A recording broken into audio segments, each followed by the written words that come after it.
Continuamos las entrevistas con la doctora María Soledad Larrea.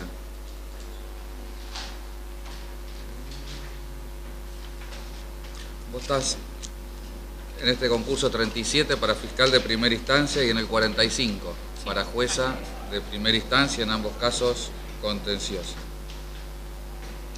Bien, para empezar a conversar, ¿qué te ha motivado a presentarte a estos dos cargos, al Ministerio Público como fiscal y de jueza? Bueno, en ambos cargos me parece que es un paso más de una carrera judicial que yo empecé hace 20 años. Yo estuve primero en la Justicia Federal y en el 2000 pasé a la ciudad como secretaria, pero sí claramente tengo una vocación sobre este punto. Y en cuanto a la discusión entre el cargo de juez o cargo de fiscal, me parece que es, desde el cargo de fiscal me parece interesante para poder hacer algunos aportes que por ahí desde el lugar de decisión no siempre se pueden incorporar a las causas. Algunos aportes en cuanto a planteos jurídicos o a defensas o argumentaciones. Te hago una pregunta. ¿Qué pensás ahora en muchos procesos que tenemos nosotros? Hay algo muy complejo que es la ejecución de sentencias. Por ejemplo, no sé, se condena a la ciudad, cosas que no son habituales en la tradición, no sé, construir un hospital. ¿Qué pensás de una decisión como esa y de todo lo que implica la ejecución y de qué tiene que hacer un juez? A mí me parece que no están mal los fallos que condenan a hacer, o sea, los fallos que van contra la inactividad administrativa. Lo que sí me parece es que esos fallos tienen que ser muy precisos en unos cuantos ítems para que después la ejecución sea viable. Porque si en la parte resolutiva esos fallos no tienen estas precisiones, después se cuestiona la parte de la ejecución. Por ejemplo, depende qué es lo que se esté ordenando hacer, dar plazos razonables para la ejecución y para posibilitar que los mecanismos o procedimientos administrativos tendientes a poder cumplir con ese mandato se produzcan. También se tiene que evaluar el tema si lo que se manda a hacer es de envergadura o de que implique compromiso presupuestario. Bueno, evaluar también los tiempos para la incorporación que demande al proceso de previsión presupuestaria para ejecutar esa obra, y depende también, en ese caso se verá cuál es la urgencia que tiene eso y la repercusión. Y luego lo que me parece es que las mandas tienen que ser muy precisas, porque si no, al momento de intimar después al funcionario para que cumpla, la respuesta es, bueno, ¿a qué tengo que yo cumplir si la norma no me habilita a hacer esto? Es decir, o que dicen, esto no es el tema de mi competencia, es la competencia de la otra dirección general o secretaría o lo que sea. Entonces, me parece que ahí es donde se complica. Me parece que la precisión en los mandatos es la base para lograr una buena ejecución posterior de la sentencia. Como juez, por ejemplo, fijarles un cronograma al gobierno. No, lo que me parece es que yo como juez sí puedo intimar a que el gobierno me plantee un cronograma posible. Y una vez que el gobierno plantea ese cronograma razonable, posible, poniéndose los tiempos que ellos estimen que pueden medianamente cumplir o que les pueden resultar viables, ahí sí se puede tener más en claro los pasos a cumplir. Yo no digo que el juez fije cronograma, yo lo que puedo decir es que el juez, bueno, no sé, para armar un fallo, para una sala de terapia intensiva en el hospital de Quemado. Bueno, determinada cantidad de presupuesto, bueno, incorpórenlo para el presupuesto del año siguiente. Y a partir de ahí, armen un plan de obras. Sabiendo que van a contar con eso, armen un plan de obras para poder ejecutarlo dentro de un periodo razonable.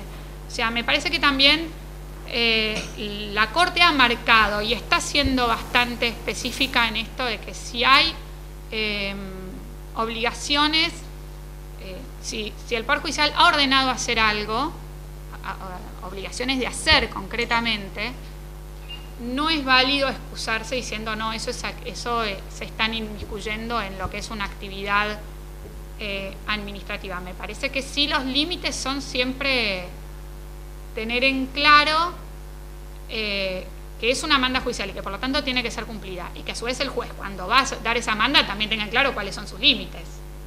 O sea, el juez no puede reemplazar a la administración bajo ningún punto de vista.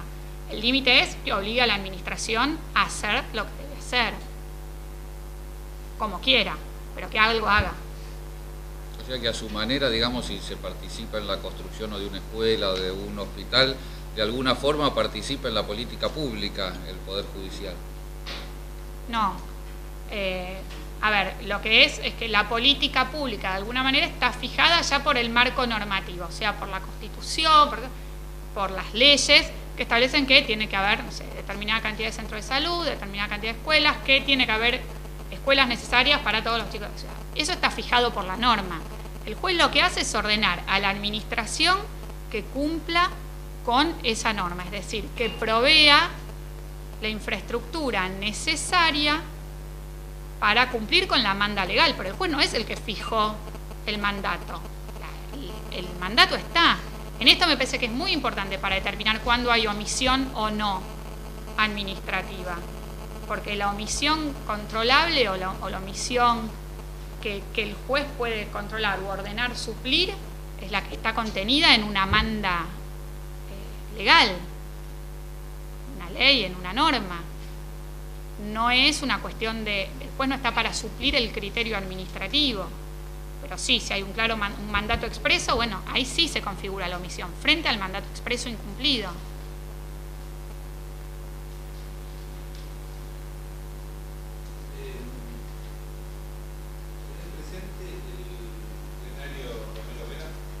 Sí, es el de la competencia de conexión y desconexión de antenas.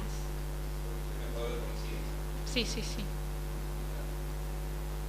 Me parece que en ese plenario se siguió un poco lo que era ya la jurisprudencia que ya existía a nivel nacional, la jurisprudencia de corte, de aquello que no que es competencia de la ciudad, aquello que no interfiera con los servicios interjurisdiccionales. ¿Sí?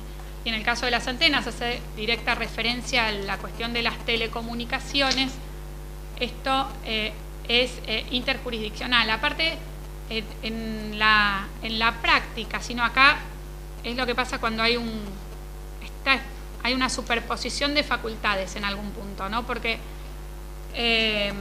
son necesarias las antenas y desde ahí se relaciona con la cuestión de las telecomunicaciones, pero por el otro lado está la cuestión de que la ciudad tiene derecho a supervisar el eventual agravio a la salud de los habitantes por esto que dicen de las emisiones de las ondas de las antenas.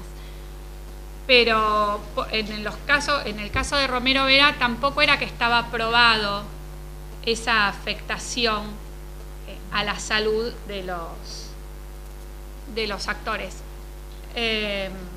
Entonces el plenario básicamente lo que ha hecho es mantener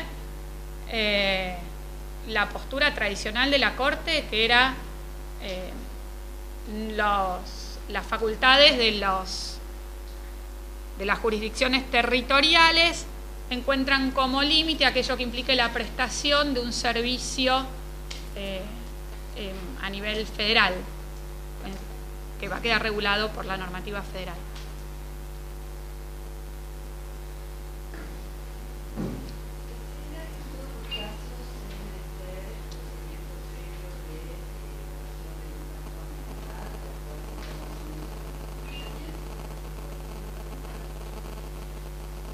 Es necesario en aquellos casos en donde, bueno, obviamente en los que ya están previstos en la ley, o en aquellos donde no queden claros si está, o sea, ante la duda es mejor hacer la evaluación de impacto ambiental. Y lo que yo sí pienso es que la evaluación de impacto ambiental que acá hubo jurisprudencia en uno y otro sentido. Lo razonable es que la evaluación de impacto ambiental sea anterior al llamado a licitación, y no como hubo algunos procesos licitatorios en donde se lo contemplaba como posterior, porque el resultado de esa evaluación de impacto ambiental, si está bien hecha, va a poder modificar o no determinadas cuestiones que se tengan en cuenta al momento de confeccionarse los pliegos. Si la evaluación la hacemos después de que está salvada la licitación y advertimos que sugieren mejoras o sugieren otro tipo de... necesariamente va a modificar las condiciones de la contratación y quizás en un límite superior a lo que se permita, con lo cual es desandar el camino andado. Si supera esas necesidades de reforma, superan el límite del ius variandi, implica desandar todo lo... ¿Tenés objeciones a la Ley 7 en cuanto a que dispone que los juzgados se integren con personal del Consejo? No, la verdad es que me parece que por ahí plasma en normas algo que ya pasaba de hecho, y que de hecho fue lo que pasó en el año 2000 cuando se inauguró el fuero. O sea, cuando acá arrancamos, la verdad es que no conocíamos a las personas que trabajábamos, ni a los que estaban por debajo ni a los que estaban por arriba, en realidad. Y no llegó la sangre al río, ni mucho menos. Es una cuestión también de cuando uno está en alguna posición de liderar un equipo de trabajo, de tener que dirigir de alguna manera un equipo de trabajo. Parte de eso es ver las debilidades y fortalezas de cada persona y organizar el trabajo en función de eso también, ¿no? No me parece que sea terrible, y no me parece tampoco que podamos decir, no, todos los que están en el Consejo van a ser un desastre, como si todos los que tuviéramos en el Poder Judicial son todos brillantes y perfectos. Me parece que no modifica en nada lo que pasa en los hechos, que esté o no contemplado normativamente. Bueno, muchas gracias. ¿Listo? Gracias.